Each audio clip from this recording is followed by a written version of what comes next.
Top 10 richest heroes లో ఎవరెవరు ఏ స్థానాల్లో ఉన్నారు, ఎవరికి ఎంత ఆస్తి ఉంది, అసలు మన దేశంలో సినిమాల ద్వారా, యాడ్స్ ద్వారా, షోల ద్వారా కోట్ల రూపాయలు సంపాదిస్తున్న హీరోలు ఎవరు, ఈ విషయం మీద ఒక సంస్థ రిపోర్ట్ రెడీ చేయడంతో సినిమా అభిమానుల్లో మంచి హాట్ టాపిక్ అయింది. సెలబ్రిటీ అంటేనే లగ్జరీ లైఫ్, బంగ్లాలు, ఫారిన్ కార్లు, ప్రైవేట్ జెట్లు, ఫామ్ హౌస్లు అనేది మనసులోకి వచ్చేస్తుంది. అందుకే వాళ్ళ నెట్వర్త్, ఆస్తులు, ఇన్వెస్ట్మెంట్స్ గురించి తెలుసుకోవాలని జనాలు గూగుల్లో తెగ సెర్చ్ చేస్తుంటారు. మరి ఆ లిస్ట్ లో టాప్ ప్లేస్ లో ఎవరున్నారు, తెలుగు హీరోలు ఎంతవరకు నిలిచారు అన్నది ఇప్పుడు డీటెయిల్ గా చూద్దాం. తాజా నివేదిక ప్రకారం టాప్ 10 రిచెస్ట్ ఇండియన్ హీరోల్లో ఫస్ట్ ప్లేస్ దక్కించుకున్నది బాలీవుడ్ బాద్షా షారుఖ్ ఖాన్. ఈయన నెట్వర్త్ సుమారు 12,931 కోట్ల రూపాయలుగా అంచనా. సినిమాలు మాత్రమే కాదు, ప్రపంచవ్యాప్తంగా బ్రాండ్ అడ్వర్టైజ్మెంట్స్, ఐపీఎల్ టీంలో ఇన్వెస్ట్మెంట్స్, రియల్ ఎస్టేట్ ప్రాపర్టీస్, ఇలా ఎన్నో సోర్స్ల ద్వారా ఆయన సంపాదిస్తున్నారు. ముంబైలోని మన్నత్ అనే విలాసవంతమైన ఇల్లు, విదేశాల్లో ఆస్తులు, భారీ బిజినెస్ ఇన్వెస్ట్మెంట్స్ అన్నీ కలిసి ఆయన్ను ఇండియాలోనే నెంబర్ 1 రిచెస్ట్ హీరోగా నిలబెట్టాయి. ఇంతకాలం ఇండస్ట్రీలో ఉన్నా ఇప్పటికీ ఆయన క్రేజ్ తగ్గలేదు. సినిమా రిలీజ్ అంటే బాక్స్ ఆఫీస్ షేక్ అవ్వాల్సిందే. షారుఖ్ తర్వాత సెకండ్ ప్లేస్ లో నిలిచిన హీరో మన టాలీవుడ్ కింగ్ అక్కినేని నాగార్జున. ఆయన నెట్వర్త్ సుమారు 5,000 కోట్లని సమాచారం. సినిమాలు మాత్రమే కాదు, టీవీ షోలు, ముఖ్యంగా బిగ్ బాస్ హోస్టింగ్ ద్వారా కూడా ఆయన భారీగా సంపాదిస్తున్నారు. అంతేకాదు, రియల్ ఎస్టేట్, స్టూడియో బిజినెస్, ఇతర ఇన్వెస్ట్మెంట్స్ అన్ని కలిసి నాగార్జునను తెలుగు హీరోల్లో అత్యంత ధనవంతుడిగా నిలబెట్టాయి. ఈ లెక్కను చూస్తే తెలుగు హీరోల్లో కింగ్ ఎవరంటే నాగార్జుననే అనిపిస్తుంది. ఇక టాప్ 3లో చోటు దక్కించుకున్న మరో బాలీవుడ్ స్టార్ సల్మాన్ ఖాన్. ఆయన ఆస్తుల విలువ సుమారు 3,225 కోట్ల రూపాయలు. సినిమాల ద్వారా భారీ రెమ్యునరేషన్ తీసుకునే సల్మాన్ యాడ్స్, టీవీ షోలు, ముఖ్యంగా బిగ్ బాస్ హోస్టింగ్ ద్వారా కూడా కోట్లు సంపాదిస్తున్నారు. ఆయనకు దేశవ్యాప్తంగా ఫ్యాన్ ఫాలోయింగ్ ఎంత ఉందో తెలిసిందే. సినిమా హిట్ అయిందంటే 100 కోట్ల కలెక్షన్స్ గ్యారంటీ అన్నమాటే. ఆ తర్వాతి స్థానంలో ఉన్నది హృతిక్ రోషన్. ఆయన నెట్వర్త్ సుమారు 3,100 కోట్లని అంచనా. హృతిక్ సినిమాలకు తీసుకునే రెమ్యునరేషన్ భారీగానే ఉంటుంది.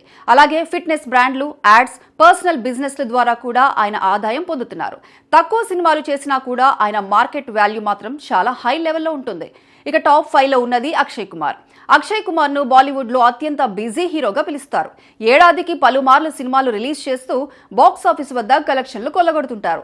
యాడ్స్, స్పెషల్ ఈవెంట్స్, షోల ద్వారా కూడా ఆయన మంచి ఆదాయం సంపాదిస్తున్నారు. ప్రస్తుతం ఆయన ఆస్తుల విలువ సుమారు 2,250 కోట్ల రూపాయలని తెలుస్తోంది. కష్టపడి సంపాదించి తెలివిగా ఇన్వెస్ట్ చేసే హీరోగా ఆయనకి పేరుంది. ఆ తర్వాతి ప్లేస్ సంపాదించుకుంది మిస్టర్ పర్ఫెక్షనిస్ట్ అమీర్ ఖాన్. ఆయన నెట్వర్త్ సుమారు 1,860 కోట్ల రూపాయలు. సినిమాలను చాలా సెలెక్టివ్ గా చేస్తారు, కానీ ఒక సినిమా చేస్తే అది ఖచ్చితంగా పెద్ద హిట్ అవుతుంది. నిర్మాతగా కూడా ఆయనకు మంచి ఇన్కమ్ వస్తోంది. క్వాలిటీకి ప్రాధాన్యం ఇచ్చే హీరోగా ఆయనకు ప్రత్యేక గుర్తింపు ఉంది. ఇక టాప్ 7లో ఉన్నారు మన టాలీవుడ్ మెగాస్టార్ చిరంజీవి. ఆయన ఆస్తుల విలువ సుమారు 1,750 కోట్ల రూపాయలు. ఎన్నో దశాబ్దాలుగా ఇండస్ట్రీలో కొనసాగుతూ సినిమాల ద్వారా, ఇతర కార్యక్రమాల ద్వారా ఆయన భారీగా సంపాదించారు. తెలుగు హీరోల్లో నాగార్జున తర్వాత ఎక్కువ ఆస్తి ఉన్న హీరోగా చిరంజీవి నిలిచారు.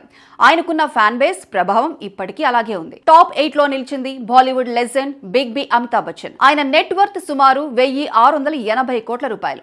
వయసు పెరిగినా కూడా సినిమాలు, యాడ్స్, ముఖ్యంగా కేబీసీ వంటి షోల ద్వారా ఆయన బాగా సంపాదిస్తున్నారు. ఎన్నో దశాబ్దాలుగా ఇండస్ట్రీలో కొనసాగుతూ వచ్చిన అనుభవం, బ్రాండ్ వాల్యూ ఆయన్ను ఈ స్థాయిలో నిలబెట్టాయి. టాప్ 9లో ఉన్నారు మన వెంకీ మామ వెంకటేష్ దగ్గుబాటి. ఆయన నెట్వర్త్ సుమారు 1,650 కోట్ల రూపాయలు. సినిమాలతో పాటు ఫ్యామిలీ బిజినెస్ల ద్వారా కూడా ఆయనకు మంచి ఆదాయం ఉంది. తెలుగు హీరోల్లో నాగార్జున, చిరంజీవి తర్వాత ఎక్కువ ఆస్తి ఉన్న హీరోగా వెంకటేష్ నిలిచారు. ఆయన సింపుల్ లైఫ్ స్టైల్లో ఉన్న ఆస్తుల విషయంలో మాత్రం టాప్ రేంజ్ లో ఉన్నారు. ఇక ఫైనల్ గా టాప్ 10 రిచెస్ట్ ఇండియన్ హీరోగా నిలిచింది mega power star Ram Charan. ప్రస్తుతం ఆయన నెట్వర్త్ సుమారు 1,630 కోట్ల రూపాయలు. యువ హీరోల్లో ఈ లిస్ట్ లో చోటు దక్కించుకున్న ఏకైక నటుడు రామ్ చరణ్. పాన్ ఇండియా సినిమాలతో ఆయన మార్కెట్ భారీగా పెరిగింది. సినిమాలు, యాడ్స్, బిజినెస్ ఇన్వెస్ట్మెంట్స్ అన్ని కలిసి ఆయన్ను టాప్ 10లో నిలబెట్టాయి. మొత్తానికి బాలీవుడ్ హీరోలే ఎక్కువగా ఈ లిస్ట్ లో ఉన్న తెలుగు హీరోలు కూడా తమ స్థానం బలంగా నిలబెట్టుకున్నారు. ఒక్క హీరో వెనుక సంవత్సరాల కష్టంతో పాటు తెలివైన ఇన్వెస్ట్మెంట్స్, బ్రాండ్ వాల్యూ ఉన్నాయి. సెలబ్రిటీ అంటే కేవలం స్క్రీన్ పై కనిపించే నటన మాత్రమే కాదు, అది ఒక బ్రాండ్. ఆ బ్రాండ్ ఎంత పెద్దదైతే ఆస్తి అంత పెద్దదన్నమాట. ఇక ముందు ఈ లిస్ట్ లో మార్పులు ఎలా ఉంటాయో చూడాలి. సినిమాల మార్కెట్ పెరుగుతున్న కొద్దీ ఈ నెట్వర్త్ ఫిగర్స్ ఇంకెంత పెరుగుతాయో అనేది ఆసక్తికరంగా మారింది.